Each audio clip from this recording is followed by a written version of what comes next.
Good evening. My name is Minister Johnny Banks Sr. I'm the Executive Director of A Knock at Midnight. A Knock at Midnight is located at 400 West 76th Street in Suite 206. As always, it's always good just to be back here on the show.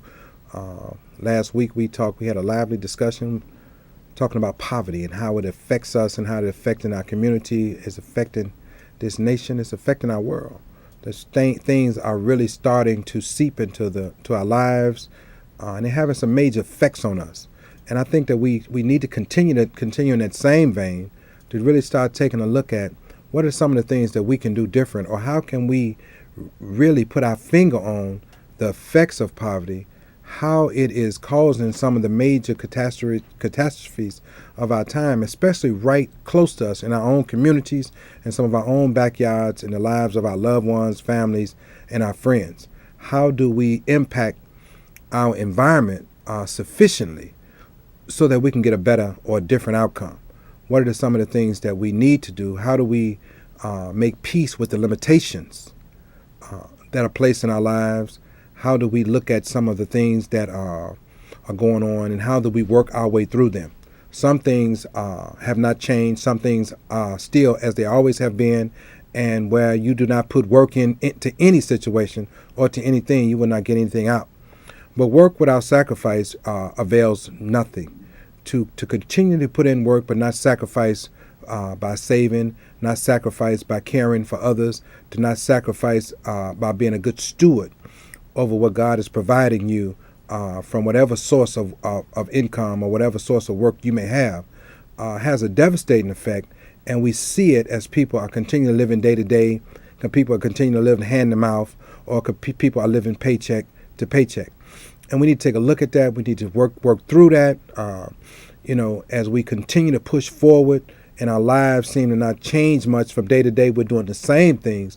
We're making the same mistakes, expecting results to be different, and that is not going to happen, because we have to do some different things. We have to take some risk that have a less chance of backfiring on us. We have to take some advantage of some opportunities. One of the golden opportunities that we need to take advantage of, not only as a people but as a nation, is to fix, repair, remantle, put together back our educational system.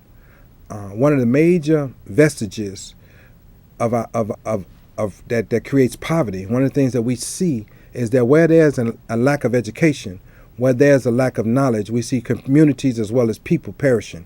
And we have to take a different approach and reconstruct and refocus on something as simple as education.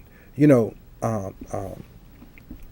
A Knock at Midnight, we're putting together many educational programs and services for our young people.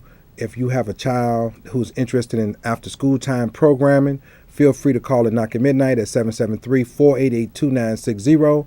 You can ask for one of the staff, and they'll be more than happy to tell you all about our after-school programs, whether it's tutoring, whether it's music, whether it's choir, modern dance, you name it. We have put together some exciting opportunities for our young people to not only is it for them to work on their gifts and work on their skills, but it's to continue their development, not just having a safe place to go, but to teach discipline, to build their character and give them some of the necessary skills they need to be able to compete in this world. So it's not just about sports, it's not just about athletics, it's not just about recreation. Our people need, our children need, we need sustainable education that will put us to work, education that will keep us living, education that is the breath by which we can regain love for self and also be of assistance to others. Again, my name is Minister Johnny Banks. I'm the Executive Director of A Knock at Midnight. We're located at 400 West 76th Street in Suite 206.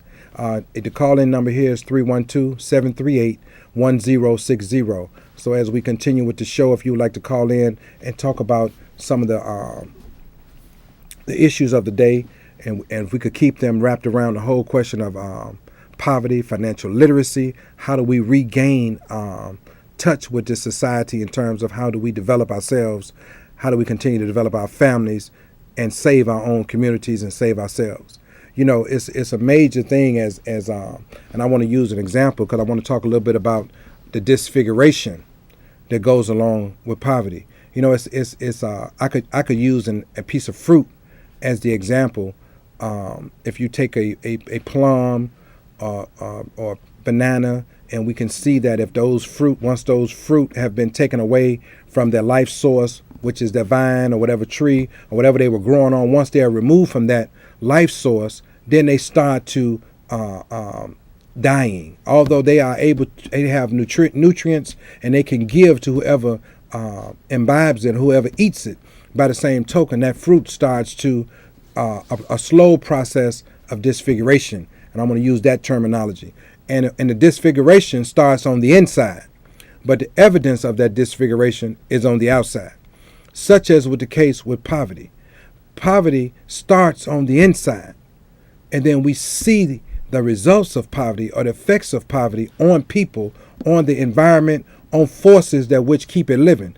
And one of the major things that we're dealing with now is the whole question of violence.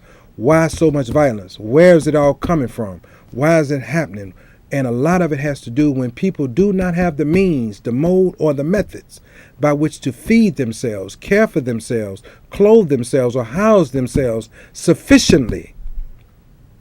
And I'm not talking about living in apartments or living in buildings where there's no heat, where there's no water, where there's no lights, or we borrowing lights from the neighbors, or we using kerosene heaters, or whatever the case may be, to just try to make it through the day.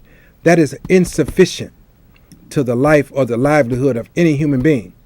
And so when we struggle through these things and we start to see the transfiguration of poverty, and we see it in people's faces, and we see it on their melanin and the hue of the individual, we start to get a clearer picture as to there's something going on the inside. But we only deal with what's on the outside. So we deal with the effect, and we do not deal with the cause. And so we're struggling because no matter how we slice it, until more resources are coming into the community, until more jobs are being made available for our young people, for our young adults, and we're talking about that group from 21 to 30 that's either unemployed or have been led to believe that they're unemployable. To our 14 to 19-year-olds, 20-year-olds who can't seem to find anything to do, we'll continue to see the transfiguration of our youth as we see the pain on their face, as we see the destitute looks they have, as we see that they have no pride in self, pride in community, pride in family, and they will continue to struggle. And as a people who have leadership, who have leaders all around in all walks of life, it is now a clarion call to all of the leadership. Let's create the resources we need to put in our community, and those resources are going to have to come in the form of employment. Those resources are going to have to come in the form of employment opportunities. There's resources going to have to come in the form of better, more focused education that can sustain a person to the point by which they are employable and they have the necessary skills to do that. We're teaching at Anak at Midnight. We're doing a lot of work around workforce development, teaching young people the code of conduct in terms of acquiring employment, how to present themselves. These things should have already been learned, but we see that a lot of our young people are struggling with the necessary verbiage and the necessary posture to put themselves to work. And so we have to provide those opportunities for them. I would like to just take a moment to thank Governor Quinn, the Illinois Department of Human Services, for providing resources by which we have still been able to put young people to work through a program for the summer. As it ran over, they allowed us to extend it. We were able to take it into one of the neighborhood schools and put 20, 30 young people to work every day. Not only do we keep them out of trouble during those after school hours from 3 to 6, but they're learning the necessary skills, the soft skills, the skills that's needed to properly create and construct a resume without errors, without misspelled words, with the proper language in the resume. Even though they are students, they still have some qualifications that would allow them to be employed, to understand how to construct a cover letter, how to search the internet and not as a tool and not a toy. So we're able to give these young people the skills they need, but that small amount is not enough. It needs to be spread out more and more and more. And we need to continue to work with these young people, and we need to continue to have people who have the foresight to provide the resources, as scarce as they may be, to know that our children are not throwaways. They're not a lost cause, but they are the ones who need more skills, who need more leadership, who need more direction, who need more mentoring, who need some basic skills to get where they got to go. We have to redirect what we're doing. Otherwise, we'll continue to see the disfiguration and the struggles that are happening in our communities, as we are now finally, after years, we're finally seeing the economic downturn or the economic crisis or whatever has happened in people's lives. We're going to have to think this thing through. We're going to have to think it different. We're going to have to look at the environmental factors, the socioeconomic factors that are in people's lives, and we're going to have to make a decision to do something different. We can't always look outside of ourselves for a solution when we know, and everybody that's watching this show already knows, that the solution to many of our problems are right inside of us. The question is, do we have the courage to sacrifice to see that the solution is put in play? And even though I may not benefit from it, those who I care for, or those who are coming right behind me, will be the beneficiaries of a changed community with a changed mind and a different environment. And that is a reality. That is something that we all are going to have to deal with. Because the question is, if we're dealing with a disfigured community, as we see it in people's faces, as we see it in what we hold truth now, what we hold dear to us, which is not education anymore, it's simply survival. And so everybody is struggling to survive. And we have taken the one thing that we know will get anybody out of the situation they're in, which is to improve yourself educationally. You cannot walk away from the table of knowledge trying to make it in this world when this is a highly knowledgeable, highly technological society that we live in. And this global world, and this global economics, and this global national, international reality that we are dealing with, where everything that we do now is technology-based, knowledge has to still be the call of the day. We need to refocus on our education, but we see so many people who've become disfigured as there's no hope for them, or they feel like they don't have any hope. Their esteem is low or non-existent. Their buy-in to this American dream has some kind of way evaded them, and we still have to realize that there is no hurdle that we can't overcome. There is nothing that we can't work our way through. We just have to rethink what we're doing and how we're doing it. Let's see, we have a caller on the line. Let's take a caller. Hi. Yeah, hi, how are you? I'm okay. How are you? I'm doing pretty good. Good. How come we don't have more trade schools in the city? It's like plumbing and electricians, and why don't we, some of these colleges, I don't know if Kennedy King or Malcolm X, I don't know, why don't they teach these trades? Well, part of the problem is that when they had those classes and those trades and those vocations available, the only person in the class was the instructor. People choose not to be educated. We look at skills as plumbing, being electricians, being carpenters. We look at that as a hustle and not a career. And so we have turned knowledge into a scheme by which to make a couple of dollars, and that's all you can get out of it, is a couple of dollars. So we have to realize that even though career academies are available, many of our schools are career academies, but if the graduation rate is so low, then we're not producing enough people with the skills, whether it's from college or it's from proprietary school or even trade schools or community colleges, call it what you want to call it. People are not acquiescing to the reality that you must attain some knowledge, you must get some education, and you must have viable skills to participate in this workforce. It has not changed in America, and it will never change in America. And we have to now get our people and get ourselves back moving toward the soundness and the reality of something called education. And we can't do that, and it's not going to happen when people are hungry. It's not going to happen when people can't care for themselves. It's not going to happen when the haves choose not to ignore or act like those have-nots are not even close to them.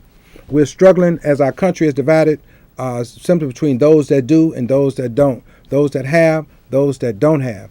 We're divided in that respect, and we're going to have to figure out, and it's not hard. How do we take care of our own? How do we go and look at our schools? As we know, in a very short period of time, some of our underperforming schools will no longer be available to the communities because due to the low census, decisions are going to be made that some of them may have to be closed. Those are business decisions. Those are the realities of our times. All our biggest argument is a young person or a young lady, a young man has to go into another community. Well, if we eradicate the poverty, it doesn't matter what community the school in, we'll go in it and our children will be safe and they will not have to deal with a lot of harm. But when we look at the fact that the poverty is so blatant and it's so real and it's so stifling and it's so able to take life from people, that we are struggling with the reality that no matter what change is made, even if it's for the good, what difference does it make if there are no jobs for the people? And we simply must try to create more jobs. Knock at Midnight needs to try to create more jobs. Other community organizations need to try to create more jobs. The businesses in the city of Chicago need to try to bring in more jobs. Our government needs to find the resources to bring in more jobs. We need opportunity. We need employment. If not, we're going to implode, and then we're going to implode due to the level of not having strangling the life source out of people. Because yes, we need assistance, but we need assistance not from the standpoint of public aid, not from the standpoint of charity. We need opportunity, and whether that happens in 2012 or whether it happens in 13, 14, 15, this is the call of the day. And if we're not answering that call, then what call are we answering? No amount of substances used, no amount of alcohol drank, no amount of anything smoked, no amount of pleasure derived from anything is going to change the reality that we'll struggle through, and we'll continue to be a disfigured people. We'll continue to be a disfigured community, and we'll continue to be a disfigured nation when we see the vestiges of poverty and how it has wreaked a gargantuan amount of pain on its people. And you can see it through the reality of something that I'm coining called being disfigured, and that disfigurement comes spiritually, mentally, emotionally, and physically, but we see it outwardly. But we don't know that the person has already went through disfiguration on the inside, and that's what we struggle with. Again, we have an initiative that we're working with at A Knock at Midnight, Boots on the Ground, Students in the Seat, where we're doing some attendance case management all over the city. We're constantly working with the Board of Education, some of the alternative schools, some of the charter schools, to bring our children back, not just to be attendees, but to mentor them through and encourage them and work with them to hang on, to sacrifice time on a home, to sacrifice time not doing anything, to sacrifice the life in the streets, to make some sacrifices so that your opportunities will be in front of you and you will not have left them all behind you when you chose not to participate in your own education. We're going to have to get back to participating in our own affairs. But just like there's disfiguration, there's something called that at some point we're going to go through a transfiguration where all of this stuff is going to pass. And we're going to see people's countenance go up. We're going to see the light come back into the community. We're going to see the vibrance and the vitality return to people's lives, return to homes. We're going to see it happening. The question is, are we going to still be living when it happens? Because it is going to happen. And it is our responsibility to bring that light back, to bring that vitality back, to be the ones who are the messengers for people that's behind us, to be leaders in our own right for real, to stand up for right, to stand up for those who are less fortunate than us, to stand up for those who are struggling and who are still trying to find their way. That's what leadership is supposed to be doing. That's what leadership is not doing, because we keep pointing the finger looking for leadership when every home has a leader in it. You know, and if your home is in disarray and is piled up with stuff that's not usable, trash, broken furniture, dirty stuff, all that kind of stuff, then you're not being a leader, because you have to be a leader in your own house. And you'll find out that when your house is clogged and it's got all of these things going on in it, it's not conducive to the development of a child. And you'll find that your children, instead of being at home, they want to be anywhere except that humble abode. Instead of being with their parents, they want to get away from them, because they always long to be somewhere else, somewhere where they can have a clean environment that's not cluttered, that's not full of anything except love. You know, and we're struggling with that, because how can you produce a mind when the mind lives in clutter? How can you produce a scholar when the scholar is sinking in stuff that is not that's not helpful to their own development? How can you push a person to be educated when they're feeling less than, even while they're at home? And these are the struggles that we have in viewing audience. Is just, let's stop looking for leadership outside of ourselves. Make a decision that we're going to do something different, and then act on that decision. And as simple as participating in the education of your children, participating in the development of your home and those people that's in it. Until we do that, we're going to continue to see disfigured human beings walk in the street with a dark countenance, not knowing what to do, why to do it, or how to do it, as the environment that they are living in, as the environment that they're growing up in, has really just taken a hold of them and basically taken them out of anything that they could be doing that's positive. So we're struggling, trying to get from disfiguration to a transfiguration, to that radiance of change that comes over any human being as they change their lives, as they change their minds so they can change their conditions, as they change their religiosity, so to speak, and start dealing with spirituality and being humble enough to make the necessary sacrifices to be the people they were created to be. You know, it's amazing how we got so much going on in terms of dealing with our religious institutions, but they can't pour spirituality into you.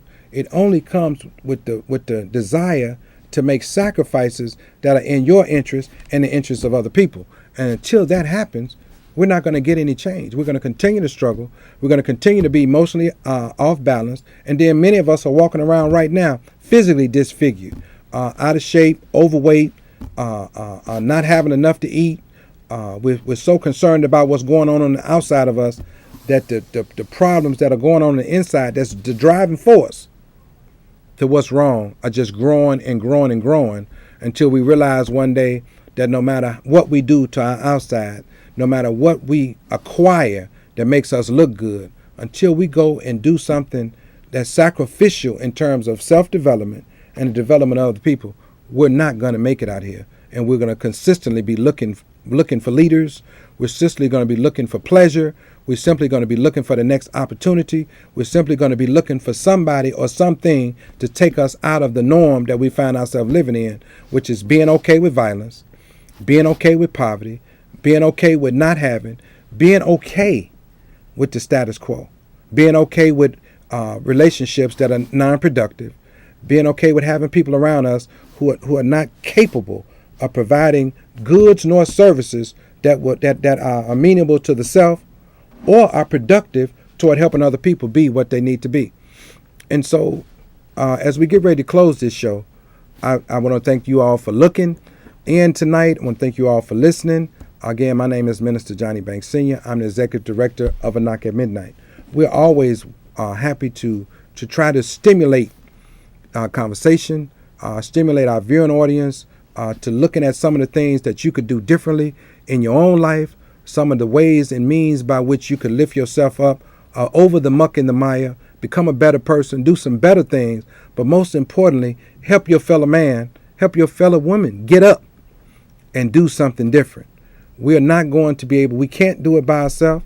We're not in this world alone, so nobody is going to do anything by themselves. It is incumbent upon each one of us to help another be what they were created to be. Listen, our time is up. I just want to thank you for viewing. And I always, like I say, in the darkest hour, truth and knowledge are the way. Good night and God bless you.